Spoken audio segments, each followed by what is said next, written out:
Good afternoon, ladies and gentlemen, and first of all, can I congratulate you all on being the highest level of reincarnation, which is to be an activist. And having undoubtedly in your earlier lives, having existed as probably environmental vandals, wood chippers, loggers, whatever else, you've all come back on a higher plane as environmental activists, and I congratulate you on that.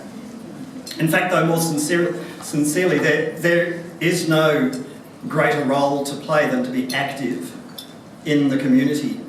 And we do take for granted the fact that even though we pride ourselves in being a democracy, we're a remarkably lethargic one. And there lie the corrosive seeds of dictatorship or populism or some of the other diseases that in fact are finding all sorts of rapid growth in countries other than this one, although there's some signs that are worrying here. But either way, to me, the counter, the antidote to populism is people being active in their communities, which makes you an activist. And I don't really care what you're active about, quite frankly. I've sort of, maybe I've grown up and matured a little bit, but I don't care if people are active in things I disagree with. I respect and love the fact they're active. And that's better than people being completely benign or disinterested or, dare I say it, even careless in greasing the wheels. Which brings us back to the theme. The media is but one method of greasing the wheels of democracy, and learning how to use it and learning how to get advantage out of it is as important as learning how to use the internet and how to use email and how to type and whatever else you're going to do. It's just another weapon you need to have in your armoury. Given that the interests of government at various levels, federal, state and local, the interests of corporations and so on, are all adept at understanding the way the media works and how to get their message across, then if you are wanting to have an equal say, you've got to be just as adept at it too. And if you neglect that, then you do so at your peril. It's really just as simple as that. The media. I do get a little tired of people saying, oh, the media do this and the media do that. There's no such thing. The media exists only in people's imagination. There's multiple medium. There's radio, there's television, there's newspapers, there's digital and online, and you'll hear a lot more about that in a moment. There are so many different methods of communicating with people. And people say, oh, the media do this and the media do that. Well, I work in the media. I have about as much in common with the Herald Sun as you do with logging industry representatives, We may both be in the media, the Herald Sun and I, but we're not doing the same thing. We don't even share the same values. We don't exist for the same reasons. We're not there to do the same job. So I bristle when people say, oh, the media do this and the media do that. So let's just unpack a bit of what the media actually is. The media is a whole bunch of people who are trying to make a living just like everybody else, scratching around trying to find a way of telling stories.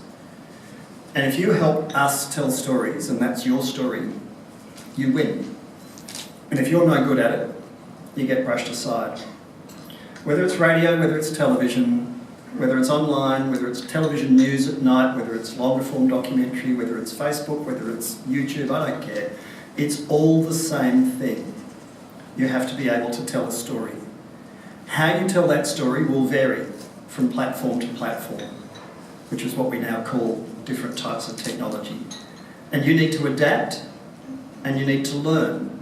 What works on Facebook might not work on Talkback Radio, and what works on the Herald Sun letters page might not work in Facebook or whatever it might be. And on it goes. And you need to adapt. In exactly the same way as a sporting team adapts depending on the conditions, so do you. And if you can't learn how to do that, or you don't learn how to do that, then you won't get your story told. And by and large, in this incredibly attention deficit age that we're in, where people have compressed short attention spans, people speak in bumper sticker slogans and everything is once over lightly and relentless turning over, you can howl at the moon and bemoan that as much as you like, and I do too. But the reality is that is how things are.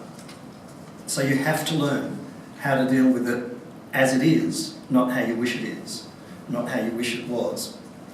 So what do you have to do? You have to acquire some skills. I can't, in the scope of today's session, conduct the sort of workshop that would take tens of thousands of dollars and weeks of professional time to equip you with all of those skills, and I'm not going to try and do so. But what I can do is give you some of the fundamentals that then need to be applied, no matter what platform, no matter what technology, no matter what else you're doing. And there are some cardinal rules. Number one, never be boring. Number two, never be boring. Number three, never be boring. And I could keep on going, but it would become boring. So the biggest mistake people make is you think that your concern is as important to everybody else as it is to you. And I'm really sorry if I'm the first one to ever tell you this, but it's about time somebody did. It's not.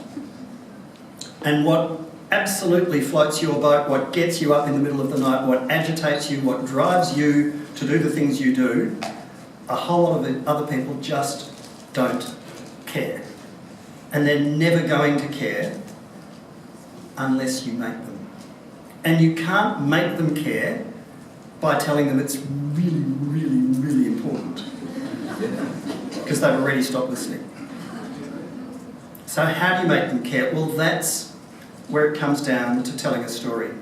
Now, the other mistake people make, apart from thinking everything's just as important to everybody else as it is to them, the other mistake people make all the time is that they talk in statistics and reports and government inquiries, and quite frankly, no one gives a shit about any of them. An anecdote is worth 1,000 statistics. Tell a story. And the story is not about how the Minority Report of the government inquiry concluded back in 2007 and how can nobody take any notice of our submission, which it's just, you've lost everybody by halfway through that sentence. People will stop listening to you. But if you can tell a compelling story about a person or an animal or a history of a town or a tree or a spotted-bellied parrot or whatever it might be, you can get people to listen to you and you can get them to care, which is basically all that matters. So you have to hone the skills of storytelling. And whether you tell a story digitally or analogue, whether you tell a story long form or short form, whether you tell a story on talkback radio in the 90 seconds that some horrible talkback host will give you to get your story out before they cut you off, or whether you get a studio interview for half an hour, which you never will, but let's just pretend, you have to adapt accordingly. So the skills of storytelling involve, apart from understanding your topic, it involves explaining your topic. And the biggest mistake people make is they think that the scientific or environmental or whatever other values you've got deep in your soul all need to be blurted out as fast and as thoroughly and as encyclopedically as possible. And now here's the second truth after don't be boring, don't be boring, don't be boring. The next thing, less is more. And that should be written in huge letters across the stage and tattooed on your forehead. Less is more. You will never persuade people just by bombarding them with information. And I assure you, if someone sends me 37 pages with 16 annexures, I'm not going to read it. You can spend a week preparing it. You can fax me 1,000 pages. You can send me a book. It's not going to work. Less is more. But if you, in one short paragraph, can grab me where it matters and get my attention and hook me in, you've got me forever. And what is it that works, whether we're talking Tasmanian dams? They didn't achieve Tasmanian dams by bombarding the media with minority reports from government inquiries. No, it was done through theatrical, dramatic, passionate storytelling. Lou Richards was not the greatest footballer of his era, but he was the best storyteller about the drama of AFL footy of his time, or VFL back then. So he's getting a state funeral on Wednesday, not for anything he ever did on the field. Whether it's appropriate or not for a state funeral for someone who's a television clown, that's another story for another day. But he was brilliant at the theatrics of explaining why people care, and getting people to care and getting people involved. So there's a little example of just a few things. So the differences between radio and television, the difference between working locally and maybe working statewide or citywide or nationally, all of those pictures will be different. So what I want you to do as an exercise is when you next listen to a radio news bulletin, when you next read a newspaper, when you next listen to an interview, when you next watch 7:30, do a couple of things. If it's television, turn the sound down. Completely zero. Just watch and try and work out, how's this working? What's the dynamic? Who's interesting? Who's boring? By just watching their body language, how they perform, how they interview, whether they can grab you through their sheer charisma. Then turn the sound on, but don't look at the picture, and do the exact opposite. Listen, but don't watch. Do the same with the radio. Listen to the tone and the pace of the interview. People who, if I ask a question and then they go and they answer and they speak like a metronome and they are very encyclopedic and they know everything, but you've stopped listening because there's no variation in their pace and there's no variation in their tone, and they're reciting something they've memorised and they're doing it incredibly well, but nobody's listening to a word they're saying, they're never going to win you over. But someone who can tell a story, moderate their voice, change the pace and tone, grab people's attention, communicate in a way that is conversational and connecting to you. I don't need overheads. I haven't got time to prepare them anyway. But it's about grabbing your attention and holding it and communicating just through the sheer connection that you can make. You don't have to be, don't have to be Geoffrey Rush to achieve that. Every one of you, you're here because you care enough to get involved, so you care enough to tell a story. Every single person in this room is here because they've got a story. All you have to do is learn how to tell it. And that's a skill like writing, like typing, like drawing, like anything else. It's a skill anyone can learn, but not everyone does. So that's the next lesson. If you try it and you can't do it, let somebody else. Don't be too proud to say, look, I'm really good at writing a press release, but I'm absolutely shit at doing an interview. If indeed you are. And if you've tried and it didn't really work, and there's someone else who might be in the group and they're more animated or they're a better performer, they're more theatrical, whatever it might be, don't be proud. Think about what needs to work here and say, okay, here's what I'm good at. I'm good at writing, I'm no good at talking, or I'm good at talking, but I'm no good at writing. Work as a team. Together you can't achieve anything. Unless you're together you can't achieve anything.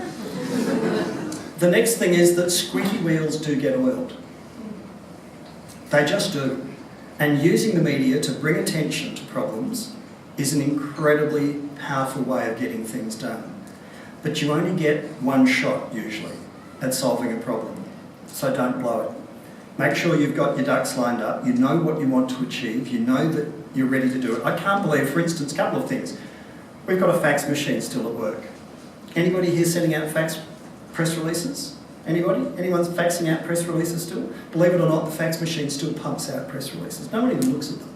It's just sitting there, and there are people that are busting their... Whoops, nearly said something. They're bursting their boiler late at night, typing up press releases and crafting beautiful little pearls and sending them out on a fax machine. No one even looks at them. I get somewhere between 150 and 200 emails a day. 3/4 of them are deleted without being looked at.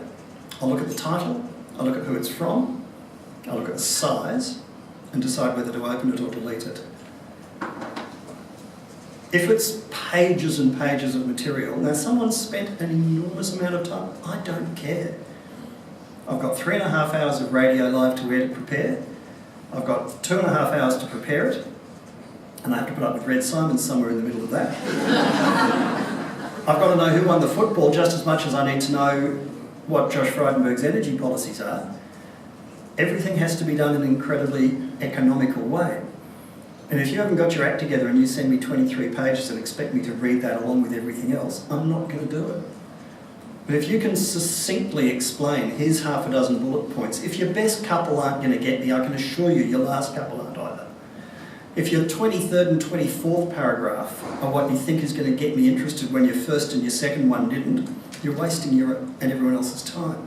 You put your best shot first, you tell the story as best you can, you say, here's why it matters. Practice it on your kids, your neighbours, whoever it might be, someone in the shop.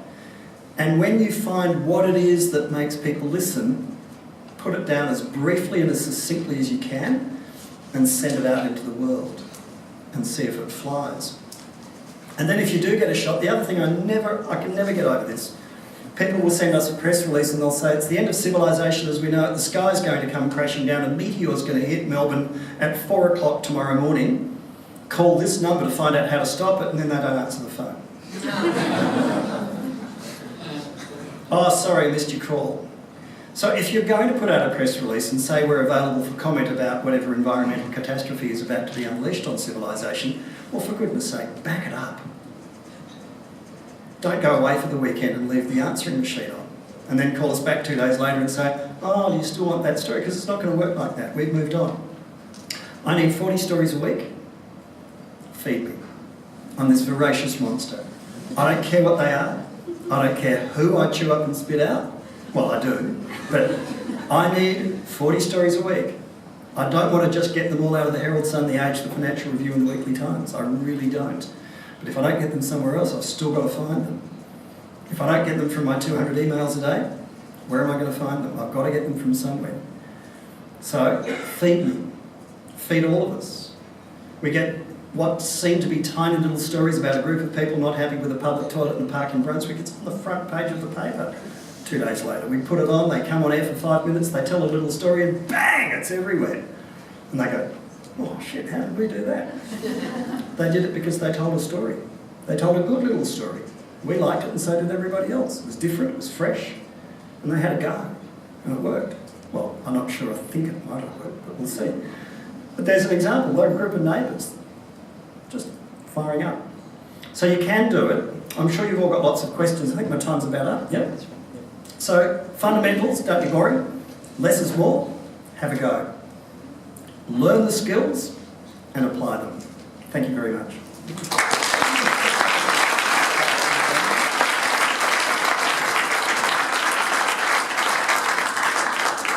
Thank you, John. It's a rare skill to make us all feel both inspired and berated at the same time.